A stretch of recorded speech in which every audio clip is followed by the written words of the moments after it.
You guys are all witness that I'm recording this. There we go. All right, so I'm just going to use a blank page because some of these take a little bit of room to work out. But I'm going to start with question 12.22a. So question 12.22a, and we'll start with this alkyne. So we'll start with this alkyne, and we want to make a primary alcohol. So we want to make 1, 2 carbons, and then a hydroxyl group like this. Instead of asking you what the answer is, I'm going to walk you through a couple of them here, and then we'll kind of open it up and see if anybody's got some good synthesis ideas. Well, the first thing I noticed is that there's no change to the carbon skeleton in this problem, right? We start with 5, 6, 7 carbons, and we end with 7 carbons. And so we're not going to be doing green yard chemistry or anything like that. And also notice that we have a triple bond. We have a terminal alkyne, and there's no way for us to go directly from a terminal alkyne to a primary alcohol like that. So I like to think of this problem in terms of retrosynthesis, right? If I was to think backwards and say, okay, well, what about, could I make this compound, right? Because if I could make this alkene, then all I would have to do is an anti-Markovnikov addition of water across that double bond, and that would give me the primary alcohol that I'm looking for. And so in order to make that alkene, what I'm going to do is I'm going to take the alkyne and I'm going to partially hydrogenate it using hydrogen, and I'm going to use a poison catalyst like Lindlar's catalyst, and that will give me that alkene. So I'll end up with this compound like that, and then I'm only really, one step, two-step, right? I'm just hydroboration oxidation away from the final product. And so the first step is the hydroboration, borane and THF. And then in the second step, I'm going to treat that with hydrogen peroxide and sodium hydroxide, like that. Okay, so that's one way of doing this problem. But there's actually another way that you could solve this problem based off of what we've looked at or some new reactions that we've learned in chapter 12. So I'm just going to copy this, try my best. There we go. So let's see. Come on, copy. Hello, paste. There we go. All right, so we're going to move this over here. And there's a second way to do this, okay? And the second way that I would think about this is, could I do this by a reduction, right? And so retrosynthetically, the way you would think about this is, what if I had this aldehyde, right? If I had this aldehyde right here, all I would have to do is reduce that with sodium borohydride or lithium aluminum hydride, and I would end up with the primary alcohol. Now, you might not remember this reaction, but hopefully you do, and that's that we can go directly from that terminal alkyne to the aldehyde. We can do that directly by treatment with 9-BBN, right? A hindered borane, and if you want to write R2BH, that works as well. And then in the second step, we're going to do peroxide, hydrogen peroxide, and sodium hydroxide, and that would give us that aldehyde that I just drew in blue. Okay, so here we go. And then again, all we have to do in the last step is reduce that. So we can treat that with sodium borohydride, and you can pick a solvent. You could choose water, methanol, ethanol. I doubt that this aldehyde is water soluble, and so I'll pick something like methanol. And if you're wondering, oh no, would you like pick on us if we picked water? No, not at all, not at all. So there's two possible ways to solve this problem for you right there, and I would accept either one of those. They're both perfectly legitimate ways of synthesizing the alcohol. Okay, well, let's take a look at question. I wanted to try 12.22b. So let's 12.22b. Let's give that one a shot. We're starting with 1 propanol, and then if we wanted to take 1 propanol and make 1 propine, no locant required. I can't imagine any reason why you would want to do this, okay? It's more just an exercise in practicing your reactions, okay? But this one, I mean, how do we make an alkyne, right? How do we make an alkyne? Really, the only way that we know how to make an alkyne is either by an SN2 with an acetylide, but there's no reason to do that because we're not changing the carbon skeleton, right? We're starting out with 3 carbons and we're ending up with 3 carbons, so that's pointless. Okay, so really the only way that we know how to make an alkyne that doesn't involve enlarging the carbon skeleton is to have something like this, is to have a vicinal dibromide like that. So a vicinal dibromide, okay? And then I bet you can see where I'm going with that now. And then you're thinking, okay, well, the only way I know to make a vicinal dibromide would be to take propene, right, and treat it with bromine. Yeah, absolutely, okay? So now the question becomes, how do we get from this alcohol to this alkene? Well, there's a couple of ways you could do that. I mean, technically, you could really just heat it up with sulfuric acid and drive the water off. But there's probably another way to do that, and I'm just going to put that up here. I'm going to take a different route, okay? And I might have borrowed this from the solutions manual. I don't remember. But anyhow, I would, convert that hydroxyl to a good leaving group using tosyl chloride and pyridine. Okay, and then I would use a hindered base. Now, Eric asked me a question the other day. He said, why do you use a hindered base here, right? Because the intermediate that you would make is OTS, right? That's the intermediate. And then in the second step, you would end up pulling off this proton. And he said, why do you use a hindered base in this case? And the reason why is to try to mitigate SN2, because if you were to use sodium methoxide, you'd mostly get SN2 here, okay? And if you're like, where would I find that information? You'd look at figure 7.20 in our book, which summarizes a lot of that information. Anyhow, so there we go. So now we'll have propene like this. We've done 2 steps already. Now we can treat that with plain old bromine, and we'll end up with this vicinal dibromide like that. Okay, and then to get to the final product, well, we take our vicinal dibromide, and in the first step, we're going to treat it with excess sodium hydride, and then the last step, we're going to quench it with water like that. All right, there's B. Let's give another one a shot here. This one involves an oxidation. This is, there's enough room to do it here. 12.22C. If your microphone's on, if you could turn it off, that'd be great. So let's see here, 1, 2, 3, 4. So we're starting with 1-butene, and we want to make this compound, which is called butanal, or there's a common name, which is butyraldehyde. You're going to love the IUPAC and common nomenclature that we look at in aldehydes and ketones.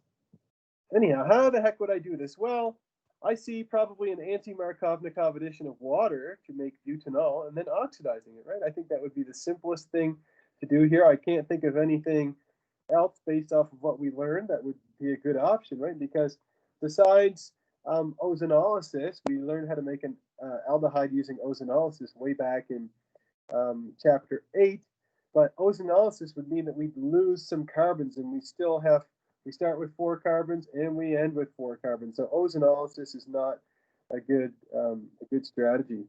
And if you're wondering, like, what are you talking about? What I'm talking about is this. Retrosynthetically, if we had this compound, 1-butanol, right, we would just treat that with an oxidizing agent like chromium trioxide or PCC. And so I think the best strategy here is, like I said, is to first treat this with borane and THF, and then in the second step to treat it with hydrogen peroxide and sodium hydroxide, like that, and that will give us 1-butanol. And then in the last step, I'm just going to choose PCC, pyridinium chlorochromate. You don't have to provide a solvent, but our textbook even says this reaction is usually done in dichloromethane, which is a really volatile solvent and very handy to work with.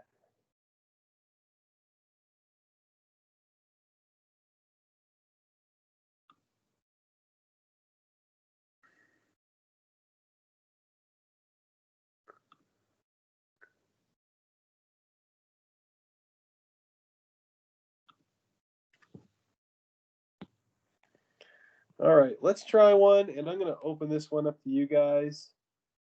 Let's see. Let's try this problem. If we want to take 2-butanol,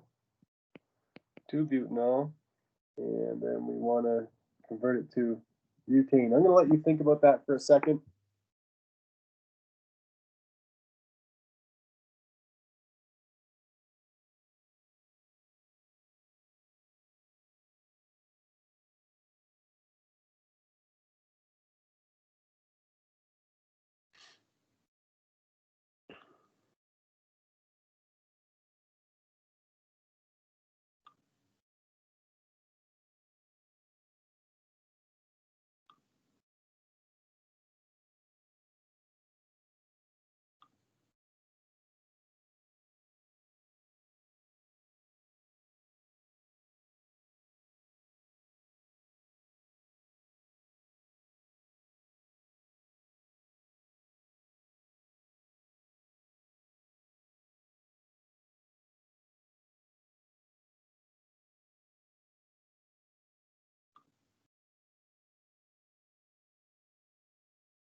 All right, does anybody have an idea on this one? Tosyl chloride pyridine. Yeah, I say that would totally work, Eric. Okay. If you were to take, so what he's saying is if you were to take that, treat it with tosyl chloride and pyridine, like that, and then treat it with a hindered base, like potassium t-butoxide. So potassium t-butoxide, right? That would give us 1-butene, right? And then he said all you have to do then is just hydrogenation, right? H2 palladium, done. I would give that 100%. Okay, that's perfect. There's nothing wrong with that whatsoever. There is a sorry, go ahead. Yeah, can you also use the sodium ethyl or sodium ethoxide? Yes. You would get mostly E2 if you did that, but you'd also get some SN2, right? Whereas if you were to use a hindered base on a secondary leaving group, you're only going to get elimination. You would get exclusively E2. So yeah, you could put sodium ethoxide there too. I would grade that correct because yeah. Somebody says PBr3. Yeah, you could use PBr3 there too and do an elimination, right? You could do an elimination and then you could hydrogenate it. I think there's an even more elegant way of doing it, which is cheaper. Who's into saving dough? Maybe just me. Anyhow, there's a really elegant way to do this. And this is a reaction that comes up quite a bit in this class, but I find students aren't that into this reaction. I don't know why, but what would happen if you were to take 2-butanol, so that's the name of this compound, 2-butanol, right? And what if you just cook that? What if you just heat the snot out of that, heat with concentrated sulfuric acid, right? What are you going to do? You're going to lose water, right? That's what happens when you take a compound and you heat it with concentrated sulfuric acid. You heat it up really high. You're just going to lose water, and you're going to end up making the most substituted alkene. And if you're like, well, what's so great about your idea, Mr. Deon? Well, your answers are totally fine, right? What Alexis and Eric wrote, I totally accept that, would totally accept that. But then you got to mess around with tosyl chloride and pyridine, right? Potassium t-butoxide, your phosphorus tribromide is, kind of nasty to work with. Whereas sulfuric acid, could you get any cheaper than just a bottle of sulfuric acid? Throw a few drops in, heat it up, boom, and then you've got 2-butene. You'll probably get a mixture of trans and cis, but that's neither here nor there. And then you do the same thing. You just do a hydrogenation reaction. So we'll try platinum this time. Okay. So either of those are totally acceptable, and you're going to see this more and more as we proceed throughout this class. We're going to see all kinds of examples where there's more than one way to skin a cat. All right. I guess that's what I said. Anyhow, let's try 12.24. 12.24. Let's try A. Mr. Deon, I have a question. So Go ahead. There's a couple different ways that we can answer these. On the quiz, are there going to be like several options that we can choose, or is there just going to be like one right answer? The answer is, Yvonne, I don't know, because I haven't memorized all the questions. Maybe sometimes they might give you more than one answer and say, pick from which one is all of them are correct or none of them are correct, right? Gotcha. Yeah. I'd say probably there won't be as many, okay? But if you think back to the ACS final, you did review with me on the ACS final for Organic 1. And remember, some of those multiple choice questions where there was synthesis, I remember there was a few of them in ACS, so written by somebody with, the power to make me disappear. And they actually had answers where it was like A, B, C, D, but inside A, B, C, D, there was 1, 2, and 3. And you had to pick the one that had all the correct syntheses in it, right? Does that make sense? Yes. Now, I don't remember. Well, I wrote the quiz probably back in June or something, so I don't remember everything that's on it, but I don't think it's a barn burner or anything. I think it's quite doable. All right, let's take a look at this one here. We're starting out with an aldehyde. We want to make a ketone, and we're adding a total of 1, 2 carbons. We're adding a total of 1, 2 carbons.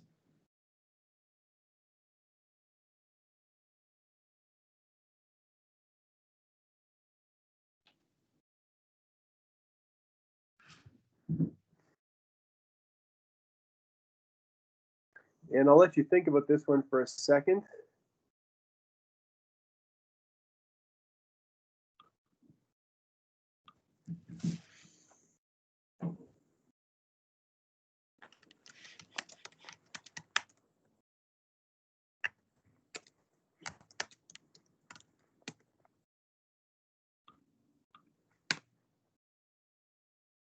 Okay, does anybody have an idea for this one? Well, what do I got here? I like the way you guys think. Greenyard, yes, absolutely. So you're both in the same page that you need to start with the Greenyard, but remember, we're adding a total of 2 carbons. So we would use ethyl magnesium bromide here, right? So let's draw that out. We'd start with ethyl. Ethyl, I'm going to draw it as a carbanion, ethyl magnesium bromide, right? And what's going to happen is that carbanion is going to attack like this, and we're going to end up with this intermediate, okay, like so, where we have this oxide like that. We have our 2 carbons over here, okay. I'm leaving out this hydrogen. It's still there, but I like bond line structures. Okay, so we'll leave that out. And then in the next step, you're going to treat that with water or H3O plus. In fact, in the new edition of David Klein, which is coming out in the fall, instead of using water for this step, he changed it to H3O plus, which is more correct. Anyhow, this will work for now. There we go. So now we have a secondary alcohol. Taylor said she likes sodium dichromate. Yeah, we can do that. We could use PCC. Both are good. Let's just give it the old college try here. Sodium dichromate, sulfuric acid, water. Throw water on it. Or what did somebody else put? Diego put PCC. That works. PCC. Dichloromethane. So if you want to know the acronym for dichloromethane, it's DCM. Not much of a stretch. All right. Let's give another one a shot here. Which one? Let's try 12.24b. 12.24b. Let's see, we're starting out with this aldehyde. So that's what? 3-methyl-butanol. And then we're making this ketone. The same damn question, isn't it? Okay, exact same thing. Okay, we're going from an aldehyde and we're adding a methyl group. So let's just do this one quickly. We're going to first add methyl Greenyard, methyl magnesium bromide. In the second step, we put water, and we end up with this guy, this alcohol, and then whatever you want. Choose your poison, right? Let's choose PCC like that, and CH2, Cl2. And if you wanted to use Jones oxidation, what I told you is Jones oxidation is chromium trioxide or chromic acid. That works too. All right, let's try a big one here. And when I say big, it just means you have to remember some of the old and some of the new. So this is 12.25A. This is shot. Old college try here. So we'll do this. There we go. So we're going from an aldehyde to a ketone, kind of an ugly ketone. So not much better. Anyhow. So we're going from an aldehyde to a ketone. We have 5 carbons, and then we have a total of 6 carbons. So obviously, we're adding 1 carbon here. Okay, we're adding 1 carbon. But I'd say, well, if you want to add this carbon, this methyl group, then retrosynthetically, right, you must have to have this aldehyde at some point. And I bet you can all figure out how to make that aldehyde, right? All you have to do is an anti-Markovnikov addition of water to that double bond. And then you just oxidize it to an aldehyde, right? These are all reactions we've done many, many times. So let's first start with our hydroboration oxidation. Chlorine THF, H2O2, sodium hydroxide, good. We end up with our primary alcohol like that. We're going to oxidize that. Let's use PCC. Remember, if we use chromic acid, right? If we use sodium dichromate, sulfuric acid, and water, that wouldn't work because you get a carboxylic acid. So we need a milder oxidizing agent like PCC. There we go. Now we need to get from the aldehyde to the ketone. So we're going to take it and we're going to treat it with, actually, I'm going to show all the steps, I guess. So first we're going to treat it with methyl magnesium bromide. Then in the second step, we'll treat it with water like that. And we end up with this compound like this. Okay, and then boom, we're just going to oxidize that. And you can choose whatever you want because a secondary alcohol can only be oxidized to a ketone unless you use very special conditions and do something called the Baeyer-Villiger reaction, which we'll learn, I think, in chapter 19. So let's just choose something that's easy to write down. PCC, dichloromethane. If you wanted to use sodium dichromate, that works too. If you wanted to use chromium trioxide, acid and acetone, that works too. There are many, many oxidizing agents available out there to chemists nowadays. Hey, let's try a fun one. If you guys do all of the problems in the back of the book that I suggest, Mr. Deon's suggested practice problems, you might have run into some problems like this where I don't ask problems like, I mean, this problem is totally legit for a quiz, but some of those problems in the back of the book, you'll say, you know, start with these 2 carbon pieces, and then you've got to make something that's got 10 carbons in it. I'm sure somebody in the class has tried those. Anyhow, this is much easier than that. But we want to make this ketone from this acetylene. Sorry, I'm just thinking about it here. There's really 2 ways, I guess, you could solve this problem. The way that I'm thinking about it retrosynthetically, and I'm going to back up more than one step here, is if you could make this aldehyde. Right now, there's a couple of ways you could approach this problem, but I'm thinking if you could make this aldehyde, which is propionaldehyde, then you could add, you know, butyl, right? You could add butyl magnesium bromide, okay, as a nucleophile, and then just oxidize it. So then the question becomes, well, how would you make this aldehyde that I've written here in red? How would you make that from the alkyne, acetylene? And the answer is, I mean, first you've got to add 1 carbon. So first you're going to treat it with sodium amide, right? A reaction we've done many times. And then you're going to treat it with iodomethane or methyl iodide. They both mean the same darn thing, okay? So now we've got a terminal alkyne.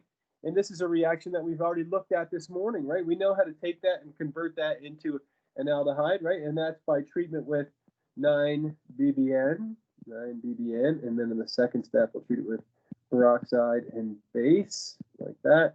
And then we end up with this compound is called propanal or propionaldehyde. Either one is totally legit. So now what we're going to do is we're going to do our Grignard chemistry, and we're going to treat this with butyl magnesium bromide. So butyl magnesium bromide in the first step, and in the second step, we're going to treat it with water. Look, butyl magnesium bromide, 1, 2, 3, 4. So it's this carbanion, magnesium bromide, right? So the same reaction that we looked at before. We're going to get a nucleophilic attack like this. We're going to make an alcohol, and then we're going to add water to that, and it's going to get protonated in a proton transfer reaction, and then we're going to end up with 1, 2, 3, 4, and here's first carbon from our aldehyde, which is now an alcohol. There we go. And in the last step, what do we need to do? Oxidation. Okay, let's choose sodium dichromate. We've got some lying around the lab, so we'll use that. All right, there you have it.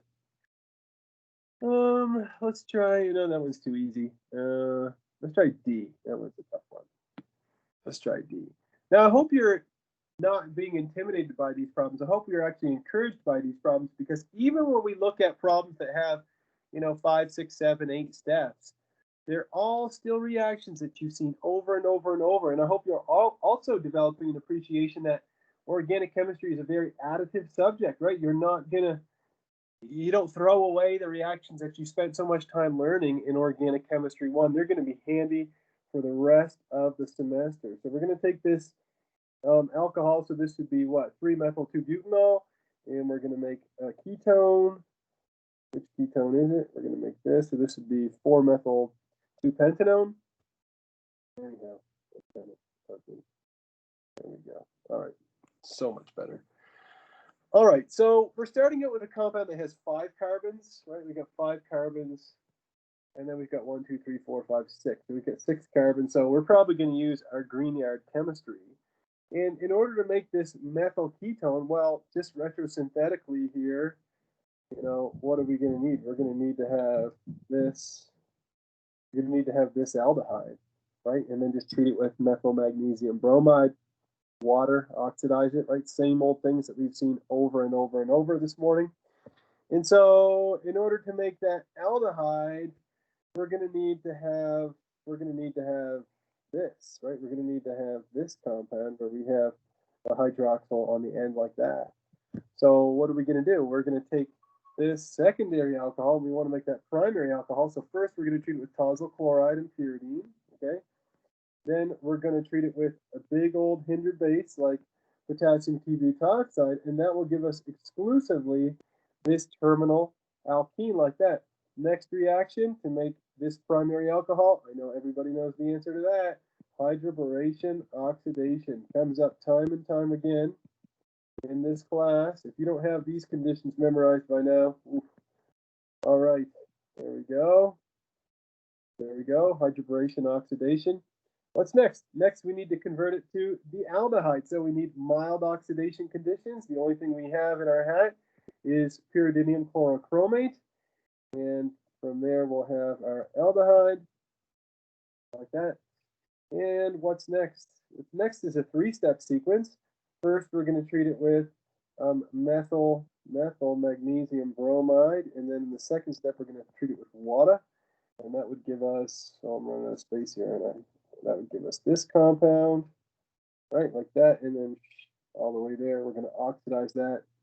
And we'll try sodium dichromate again, just for fun. And H2O. There you go. Give me a thumbs up if you follow me on that one.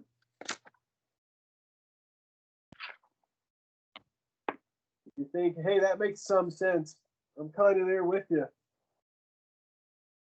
All right, I got 3 thumbs up. I'll take, oh, a 4th one. Good. All right. Well, that's very good because those problems, those last couple of problems that we looked at, I would not describe those as being trivial problems.